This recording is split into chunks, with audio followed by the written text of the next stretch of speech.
Hello my future hostelites, welcome back to my channel. I am Anusha और उन सारे new faces का welcome है मेरे चैनल पे। आप लोग मेरे चैनल पे आए हो, इसका मतलब है कि आप लोग हॉस्टल लेने का सोच रहे हो। तो हॉस्टल लेना इट्स वेरी गुड डिसीज़न। तो अपनी हॉस्टल लाइफ जियोगे और वहाँ पे बहुत सारी न्यू चीज़ें सीखोगे जो कि आई डोंट थिंक सो कि आप अप डाउन या फिर हाँ, अप डाउन भी सीख सकते हो। जो आप लोग प्रॉब्लम्स फेस कर रहे हो उसके में हम बात करेंगे कि वो प्रॉब्लम्स कैसे आप सॉर्ट आउट कर सकते हो। तो लेट्स गो अगेन, वेलकम। या कि एडमिशन प्रोसेस क्या है? एडमिशन प्रोसेस वही है, आप लोग ऑनलाइन फॉर्म फिल करते हो और उसके लिए प्रॉब्लम फेस कर रहे हो कि मतलब आप लोगों की स्लिप में नाम आ चुका है बट आप लोगों को ना ग्रुप में ऐड किया गया है, ना कुछ फ़ीस का कुछ प्रोसेस हुआ है।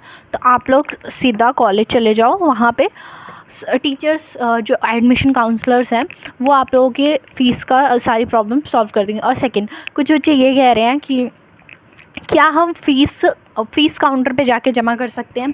तो नहीं, ये फ़ीस काउंटर पे आप जमा नहीं कर सकते हो। फ़ीस हमेशा ऑनलाइन ही जमा होती है।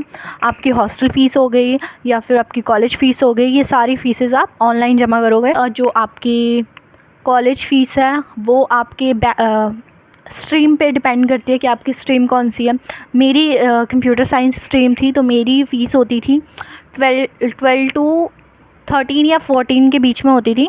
और ये फ़ीस ज़्यादा नहीं बढ़ती थी, मतलब इवन और ऑड सेमेस्टर्स में थोड़ा थोड़ा डिफरेंस होता था, जो 200 या 100 का डिफरेंस होता था, इससे ज़्यादा नहीं होता था। तो हम बात करते हैं हॉस्टल के बारे में कि हॉस्टल में एडमिशन कैसे मिलेगा। हॉस्टल में जब आप कॉलेज के लिए फॉर्म फिल करते हो तो वहाँ पे ऑप्शन आता है कि वो हॉस्टल चाहिए या नहीं चाहिए।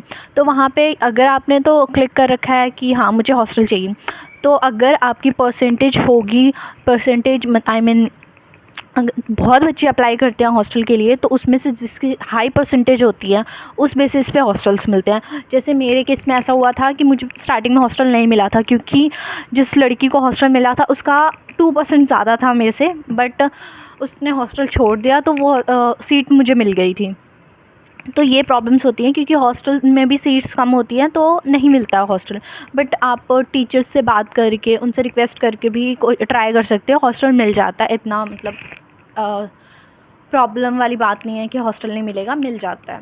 सेकंड, आप हॉस्टल फ़ीस भी आप ऑनलाइन ही जमा करते हो जहाँ पे आपने कॉलेज की जमा करी होती है। तो जब आप कॉलेज की जमा कर देते हो फ़ीस तो उसी पोर्टल पे आपकी हॉस्टल फ़ीस भी खुल जाती है, आपकी हॉस्टल फ़ीस भी उसी से होगी।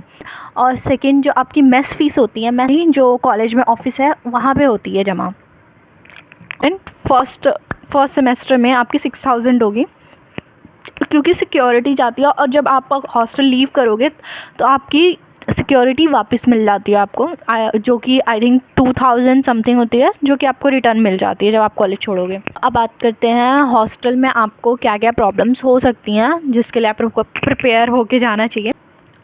तो हॉस्टल में पहली तो आप अपने मेडिसिन्स का डब्बा लेके जाना, कि मतलब जो बेसिक मेडिसिन्स होती हैं जैसे पैरासीटामोल, लाइक लूज मोशन की हो गई, जो बेसिक मेडिसिन है वो अपनी लेके जाए। टॉकिंग अबाउट कि हॉस्टल आपको क्या क्या फैसिलिटीज़ प्रोवाइड करता है, तो हम पहले मेस के खाने से बात करेंगे। मेस का खाना खाने लायक होता है, बस खाने लायक ही होता है, खा के उसे आप ज़िंदा रह सकते हो। मैं कोई बहुत बढ़ा के नहीं बोलूँगी या बहुत कम करके नहीं बोलूँगी, या खाने लायक होता है, क्योंकि मुझे पता है हमने बहुत सारी प्रॉब्लम्स फेस करी हैं। समटाइम्स नहीं सुनते हैं, बहुत कुछ हमने भी फेस किया, बहुत कुछ हमने भी देखा है। बट मैं आप लोगों को यही कहूँगी कि अपना अचार का डब्बा लेके जाना, वही आप लोगों की सबसे बड़ी ताकत होगी, क्योंकि कभी कभी खाने में इनके टेस्ट नहीं होता है, तो आप लोगों को लेके ही जाना पड़ेगा। दूसरा, हमें हॉस्टल क्या प्रोवाइड करता है, जिम प्रोवाइड करता है। जिम आप किसी टाइम भी जा सकते हो। न्यू वाले हॉस्टल में टाइमिंग होती थी, बट जब हम ओल्ड हॉस्टल में थे तो वहाँ पे कोई भी टाइमिंग्स नहीं होती थी।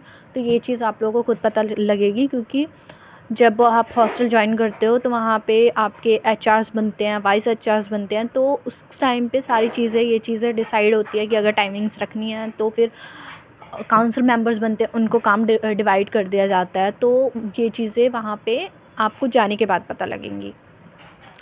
सेकेंड, आपको स्टडी रूम मिलता है, तो अगर आप अपने रूम में नहीं पढ़ पा रहे हो तो आप स्टडी रूम में जाके पढ़ सकते हो। ये चीज़ अच्छी बात है, क्योंकि समटाइम्स आपका रूम में फ़ोकस नहीं बैठ रहा होता है, बट स्टडी रूम में बच्चे पढ़ रहे होते हैं तो आप भी पढ़ सकते हो। तो आप, ये चीज़ अच्छी है वहाँ पे, आप वहाँ पे जाके पढ़ सकते हो। थर्ड, वहाँ पे पार्लर भी है, तो अगर आप मतलब बाहर नहीं जा पा रहे हो तो आप वहाँ पे अपनी जो भी है आपकी थ्रेडिंग, वैक्सिंग जो भी है आप करवा सकते हो। पहले तो नाइट आउट फॉर्म हमारा हॉस्टल से घर जाने के लिए होता है। तो वो आपको जितनी बार आप घर जाओगे उतनी बार आपको रीज़न्स देने पड़ेंगे कि हाँ आपको घर क्यों जाना है। ये सबसे बड़ी मुझे बकवास बात लगती थी। ऑब्वियसली बच्चा फ्रस्ट्रेट हो जाता है रहते रहते, तो घर जाने का मन करता है, बट वहाँ पे रीज़न देना ही पड़ता है। आप कुछ भी रीज़न दे सकते हो। अगर आपको रीज़न्स चाहिए तो आप लोग मुझे कमेंट करना, मैं एक रीज़न्स की भी वीडियो बनाऊँगी कि हम क्या क्या रीज़न डालते थे, और जो कि मोस्टली जिन पे छुट्टियाँ मिल भी जाती हैं, तो आप लोग वो वीडियो देख सकते हो।